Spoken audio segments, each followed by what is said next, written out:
पैसा आज के टाइम में देश का सारा कारोबार इसी पर टिका हुआ है और दुनिया में हर इंसान पैसे के पीछे ही भाग रहा है।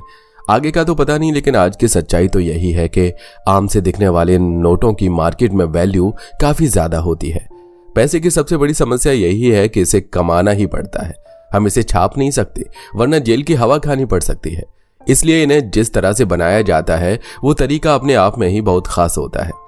दोस्तों, किसी भी देश की करेंसी पर उस देश की सरकार का एक प्रॉमिस होता है और उसके ऊपर उस देश के गवर्नर के सिग्नेचर होते हैं, जिसका मतलब यह है कि नोट उतनी कीमत की अहमियत रखता है जितनी उसके ऊपर लिखी गई है।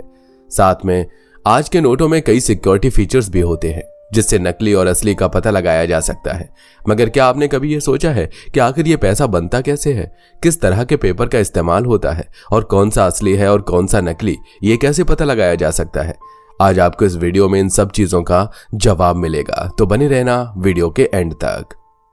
दोस्तों, बिना पैसे के शायद आज जीवन की कल्पना करना भी बहुत मुश्किल है। आज के समय पैसा लाइफ का बहुत इंपॉर्टेंट पार्ट बन चुका है। आज हर छोटी से छोटी चीज भी पैसे से कनेक्टेड है, चाहे वो आपकी खुशी हो, आपके सपने हो या फिर एक अच्छी लाइफस्टाइल जीना हो। अगर आपके पास पैसा है तो आप कैसी भी लाइफस्टाइल जी सकते हैं। दोस्तों, अगर आपके मन में भी ये सवाल आता है कि जब सरकार को ही नोट प्रिंट करने हैं तो सरकार ढेर सारे नोट छापकर देशवासियों को करोड़पति क्यों नहीं बना देती? जब सभी करोड़पति हो जाएंगे तो देश से गरीबी अपने आप दूर हो जाएगी। शायद आप ऐसा जरूर सोचते होंगे, लेकिन जब सरकार ढेर सारे नोट छापने लगेगी तो अमीर भी गरीब हो जाएंगे। अर्थशास्त्री बताते हैं कि कोई भी देश अपनी मर्जी से नोट नहीं छाप सकता। नोट छापने के लिए नियम कायदे बने हैं। अगर देश में ढेर सारे नोट छपने लगें तो अचानक सभी लोगों के पास काफी ज्यादा पैसा आ जाएगा और उनकी आवश्यकताएं भी बढ़ जाएंगी, जिससे महंगाई 7वें आसमान पर पहुंच जाएगी। इस तरह के कई मामले सामने आ चुके हैं। कुछ देश ऐसे हैं जिन्होंने नियम से ज्यादा नोट छापने की गलती की, जिसकी सजा वो आज तक भुगत रहे हैं। दक्षिण अफ्रीका में स्थित जिम्बाब्वे ने भी एक समय बहुत सारे नोट छापकर ऐसी गलती की थी। इससे वहां की करेंसी की वैल्यू इतनी गिर गई कि लोगों को ब्रेड और अंडे जैसी बुनियादी चीजें खरीदने के लिए भी थैले भर भर कर नोट दुकान पर ले जाने पड़ते थे। नोट ज्यादा छापने की वजह से वहां एक अमेरिकी डॉलर की वैल्यू 25 मिलियन जिम्बाब्वे डॉलर के बराबर हो गई थी। इसी तरह का हाल दक्षिण अमेरिका देश वेनेजुएला का भी हुआ। वेनेजुएला के केंद्रीय बैंक ने अर्थव्यवस्था को संभालने के लिए ढेर सारे नोट छाप डाले। इससे वहां महंगाई हर 24 घंटे में बढ़ने लगी, यानी खाने पीने की चीजों के दाम रोजाना डबल हो जाते थे। बाजार में रोजमर्रा के सामान मिलने बंद हो गए। यहाँ 1 लीटर दूध और अंडे खरीदने की खातिर लोगों को लाखों नोट खर्च करने पड़ रहे थे। पिछले साल यहाँ महंगाई बढ़कर 1 करोड़ फीसदी हो चुकी है। तो अब आप समझ ही गए होंगे कि आरबीआई ढेर सारे नोट क्यों नहीं छापती, क्योंकि अगर उसने ऐसा किया तो भारत का हाल भी इन्हीं देशों की तरह हो जाएगा। ऐसे में आप अंदाजा लगा सकते हैं कि सरकार नहीं चाहेगी कि भारत में ऐसे हालात पैदा हो। यही वजह है कि नोटों की छपाई हर चीज को ध्यान में रखकर की जाती है। तो अगर अब तक आप भी ऐसा सोचते थे कि कोई भी देश जितना चाहे उतने नोटों की छपाई करके अपने देश की गरीबी को दूर कर सकता है, तो ऐसा बिल्कुल भी नहीं होता है।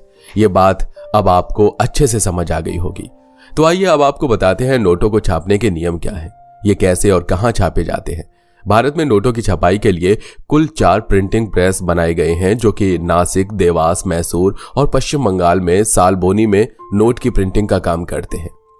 यहाँ पर देवास की बैंक नोट प्रेस और नासिक की करेंसी नोट प्रेस वित्त मंत्रालय के अधीन काम करने वाली security printing and meeting corporation of India के अंतर्गत काम करती है, जबकि मैसूर और सालबोनी के प्रेस भारतीय रिजर्व बैंक की सब्सिडियरी कंपनी भारतीय रिजर्व बैंक नोट मुद्रण प्राइवेट लिमिटेड के अधीन काम करता है। नोट को बनाने में एक खास तरह के इंक का इस्तेमाल किया जाता है, जिसे स्विट्जरलैंड की कंपनी बनाती है।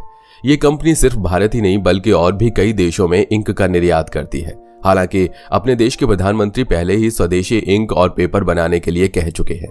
अलग अलग नोटों की छपाई के लिए अलग अलग तरह की इंक्स का इस्तेमाल भी किया जाता है। इन नोट्स को बनाने के लिए जिस पेपर का इस्तेमाल किया जाता है उसके लिए एक मिल भारत के होशंगाबाद में है, जहां पर नोट्स के लिए पेपर तैयार किए जाते हैं। लेकिन अभी भी भारत में ज्यादातर जिन नोटों का इस्तेमाल किया जाता है उसके लिए पेपर जापान और यूके से ही मंगवाया जाता है। अगर हम आरबीआई के आंकड़ों को देखें तो आरबीआई का यह कहना है कि 80% नोट अभी भी विदेशी कागजों पर ही छापे जाते हैं। बैंक नोटों को स्थायी रूप से जारी करने की पहल करने वाला पहला बैंक बैंक ऑफ इंग्लैंड था। क्या आप जानते हैं भारत में पहला नोट कब छापा गया था? सबसे पहले नोट की छपाई ब्रिटिश सरकार ने साल 1862 में करी थी। इसे यूके की एक कंपनी के द्वारा छापा गया था, लेकिन इसके कई साल बाद 1920 में ब्रिटिश सरकार ने भारत में नोटों को छापने का फैसला कर लिया। अब जब नोटों की इतनी बात हो रही है तो शायद आपके मन में भी ये ख्याल आ रहा होगा कि आखिर इन नोटों को छापने में कितना खर्चा आता है। पहले पुरानी 500 की नोट को छापने में 3 रुपए 9 पैसे का खर्चा आता था, वहीं अब की 500 रुपए के नोट को छापने में खर्चा पहले से 44 पैसे कम हो चुका है। वैसे आपको ये जानकर और सुनकर शायद थोड़ा आश्चर्य हो कि 10 रुपए के नोट को छापने का खर्च सबसे ज्यादा होता है, लेकिन ये सच बात है। वैसे हाल फिलहाल में जो नोट मार्केट में चल रही है ना, उसकी छपाई का खर्च पहले के नोटों की तुलना में बेहद कम होता है। बात करें सिक्कों की तो SPMCIL के स्वामित्व वाले 4 टकसालों में सिक्कों की ढलाई का काम किया जाता है। ये 4 टकसाल भारत में मुंबई, हैदराबाद, नोएडा और कोलकाता में बने हुए हैं। RBI अधिनियम की धारा 38 के अनुसार सिक्कों के प्रचलन की जिम्मेदारी RBI पर ही होती है, यानी कौन से सिक्के चलन में रहेंगे और किसको बैन करना है, इन सब का उत्तरदायित्व तो RBI पर ही होता है। वहीं बात करें 2 रुपए और 5 रुपए के नोटों की छपाई की तो हाल फिलहाल में इन नोटों की छपाई को बंद कर दिया गया है, क्योंकि इनकी छपाई और सर्विसिंग में जितना खर्च आ रहा था वो इनकी कीमत से कहीं ज्यादा का था। आपको बहुत कम लेकिन कुछ जगहों पर 1 रुपए का नोट भी दिखा होगा। तो हम आपको बता दें कि 1 रुपए का नोट भारत सरकार के द्वारा जारी किया जाता है, जो कि समय समय पर जरूरत के हिसाब से जारी किया जाता है। अब आइए ये जान लेते हैं कि आखिर विदेशों से भारत आए इन कागजों पर नोटों की छपाई कैसे करी जाती है। नोटों की छपाई में सबसे पहले इन कागजों को मशीन में लगाया जाता है और यहां से मशीन से अच्छे और खराब नोटों को पहले अलग अलग कर लिया जाता है। अब बारी आती है नोटों पर नंबरिंग करने की, जिसके लिए नोट्स पर नंबर्स डाले जाते हैं। जब ये प्रोसेस कंप्लीट हो जाता है तो इसमें एक नोट को लेकर चेक किया जाता है कि सब कुछ ठीक प्रिंट हुआ है या फिर नहीं। अब अगर आपके दिमाग में ये ख्याल आता है कि आखिर खराब नोटों का क्या होता है, तो इन खराब हो चुके नोटों को बैंक में जमा करवा दिया जाता है, जहां से इन खराब नोटों को बैंक के द्वारा मुख्यालय में भेज दिया जाता है। ये खराब हो चुके नोटों की चेकिंग करी जाती है और इन नोटों की जगह पर नए नोटों को छापा जाता है। वैसे अब नोटों की छपाई तो हो गई, लेकिन एक सवाल ये भी आता है कि आखिर ये लोगों तक पहुंचता कैसे है। दरअसल RBI के पूरे देश में अलग अलग शहरों में ऑफिसेज हैं, जहां सबसे पहले इन नए छपे हुए नोटों को पहुंचाया जाता है और इसके बाद बारी आती है नए नए नोटों की अलग अलग बैंक्स में सर्कुलेट करने की, जहां से ये नोट आम जनता तक पहुंच जाता है। अब नोटों की छपाई में एक जो सबसे इंपॉर्टेंट बात होती है वो ये है कि क्या कोई भी देश जितना चाहे उतने नोटों की छपाई कर सकता है? तो ऐसा बिल्कुल भी नहीं है कि कोई भी देश जितना चाहे उतने नोटों की प्रिंटिंग कर सकता है, बल्कि इसे सरकार, सेंट्रल बैंक, GDP और विकास दर के हिसाब से ही तय किया जाता है कि नए नोट प्रिंट किए जाने चाहिए या फिर नहीं। साथ ही में एक बार में कितने नोट छापे जाने चाहिए यह भी देखना और तय करना RBI का ही काम होता है। सबसे पहले यह चेक किया जाता है कि उस देश के पास मिनिमम रिजर्व कितना है, उसके बाद ही नोटों की छपाई का काम शुरू किया जाता है। भारत में यह प्रणाली 1957 से शुरू हुई है। RBI को यह अधिकार होता है कि वो अपने रिजर्व में हमेशा 200 करोड़ की संपत्ति रखे ही रखे और इसके बाद ही RBI सरकार की परमिशन के बाद नोट छाप सकती है। चलिए, यहां तो आपने समझ लिया कि नए नोट कब छापे जाने चाहिए, लेकिन अब एक बात यह भी समझ लेते हैं कि आखिर ये बात पता कैसे चलती है कि अब नए नोट छाप लेने चाहिए। तो ऐसा नहीं है कि इसे सरकार या RBI के द्वारा कभी भी छापा जा सकता है, बल्कि इसके लिए भी कुछ जरूरी गाइडलाइंस होती हैं।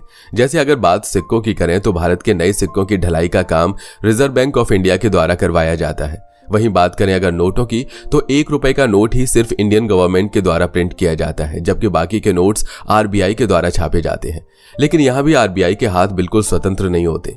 वैसे RBI चाहे तो 10,000 रुपए तक के नोट छाप सकता है, लेकिन उससे बड़ी नोट छापने के लिए RBI को भारत सरकार की परमिशन लेनी पड़ती है। RBI सबसे पहले उन तमाम कारणों को देखता है और समझता है, जिसके बाद उसे लगता है कि अगर सच में नए नोट छापने की जरूरत है तो उसी अनुसार वो भारत सरकार से परमिशन मांगता है। यहाँ पर सरकार का रोल बनता है कि सभी पैरामीटर्स को ध्यान में रखते हुए RBI से सलाह मशवरा करना और उसके बाद RBI को नए नोट छापने की परमिशन देना, जिसके बाद नए नोटों की छपाई का काम शुरू हो जाता है। दोस्तों, आपने कई बार सुना होगा फेक करेंसी के बारे में। कई बार ऐसी खबरें सुनने में आती हैं कि फेक करेंसी सर्कुलेट हो रही है। जरा सोचिए, अगर आपके पास फेक करेंसी आ जाए तो आप क्या करेंगे? सबसे पहली बात तो ये कि आप पहचानेंगे कैसे कि आपके पास फेक करेंसी है।